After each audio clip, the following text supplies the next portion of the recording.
پوچھا گیا ہے کہ اگر خواب حقیقت ہو جائے تو کیا اسے الہام بھی کہا جا سکتا ہے؟ میں نے آپ کو خواب میں دیکھا اور جو آپ نے کہا وہی ہوا، تو اس کا کیا مطلب؟ پتہ نہیں میں نے کیا کہا ہوگا. اصل میں تو نہیں اس پر رائے دے سکتا، اور جب تک میں پورا خواب سن نہ لوں اور روایت اور درایت پہ کنفرم نہ کر لوں میں نہیں اس کا جواب دے. مگر اگر ایسا ہوتا، سنیں آپ میری بات، آپ نے کبھی ماضی میں سنا ہوگا کہ میں سمندر میں سفر کر رہا تھا، جہاز ڈوبنے لگا، میں نے اپنے مرشد کو یاد کیا، پھر ناگہاں مرشد حاضر ہوئے اور انہوں نے شانے سے جہاز کو اٹھا کے سیدھا کر دیا. مرشد کبھی رستم زمانہ بھی ہوتے تھے. اب اس قسم کی مثالیں آپ کو بڑی ملتی ہیں کہ جس میں تصور مرشد میں اتنی زیادہ قوت بتائی جاتی ہے. But that doesn't happen. بالکل نہیں ہوتا. ہوتا یہ ہے کہ جب آپ کا گمان کسی بندے کے بارے میں اچھا ہوتا ہے، نیک ہوتا ہے، اور اللہ بھی شاید اس پہ مہربان ہوتا ہو، تو جب آپ کسی مصیبت میں ہوں گے، ابتلا میں ہوں گے، تکلیف میں ہوں گے، تو خدا اس کی امیج میں بذریعہ فرشتہ آپ کو انفارمیشن بھیجے. یہ کبھی وہ آدمی نہیں ہوتا، نہ وہ ٹریول بھی نہیں کرتا. یہ سب نہ جاننے والوں کے قصے ہیں.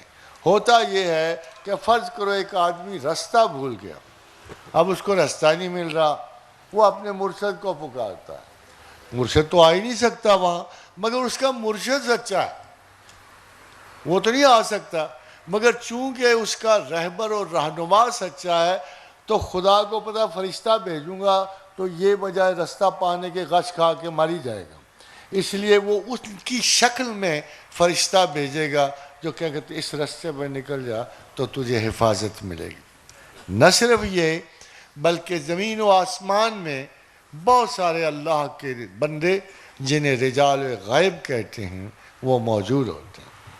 اور جب ہم اس قسم کے کسی کرائسس میں پڑیں تو ہم خدا سے دعا کریں تو خدا ان بندوں کو شاید آپ کی شناسا شکلوں میں بھیج دیتا ہے تاکہ آپ کو استجاب اور خوف نہ ہو، اور وہ آپ کو رستہ دکھاتے ہیں.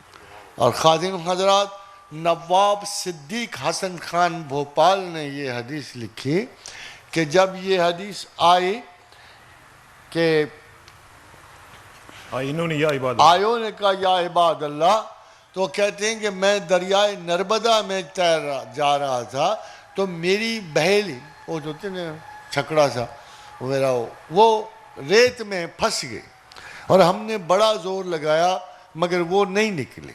تو نواب صاحب کہتے ہیں کہ مجھے یہ حدیث یاد تھی، میں وہاں سے نکلا اور میں نے اپنا رخ جو ہے موڑ لیا بہیلی سے اور میں نے دعا مانگی آیوننی یا عباد اللہ. تو جب مڑ کے دیکھا تو میری بہیلی ساحل پہ کھڑی تھی.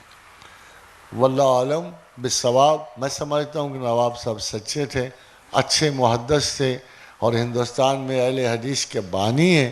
امید ہے کہ انہوں نے سچ بولا.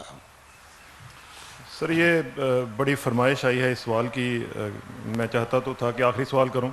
پوچھا گیا ہے کہ یہ پچھلے سوال کا سپلیمنٹری ہے، کیا جنت میں ہماری بیوی 70 حوروں کے ساتھ رہنے کی اجازت دے گی؟ اس سے بھی زیادہ بڑا کام کر سکتی ہے. وہ خدا سے دعا کر کے آپ مرد بن جائے گی، آپ کو بیوی بنا لے. جنت میں کم از کم 2 ایسے چیزیں ہیں جن کو ہم فیس آف کہتے ہیں. Face off. سیکس تو میٹر ہی نہیں کرتی، وہ یہاں اس زمین سے نکلتے ہی سارا کچھ سسٹم ختم ہو جاتا ہے، مگر فیس آف موجود ہے. وہ حضرت علی کرم اللہ وجہہ کا کہنا ہے کہ وہ ایک ایسی دکان ہے جس میں آپ گھسو گے تو جیسا چاہو گے بن کے نکل آؤ گے. اگر کسی نے بیوی کو ناراض کیا تو اگرچہ وہ کلی پٹری کیوں نہ ہو، وہ اندر جائے گی اور چنگیز خان بن کے باہر نکلے. پھر آپ خود ہی سمجھ لیں.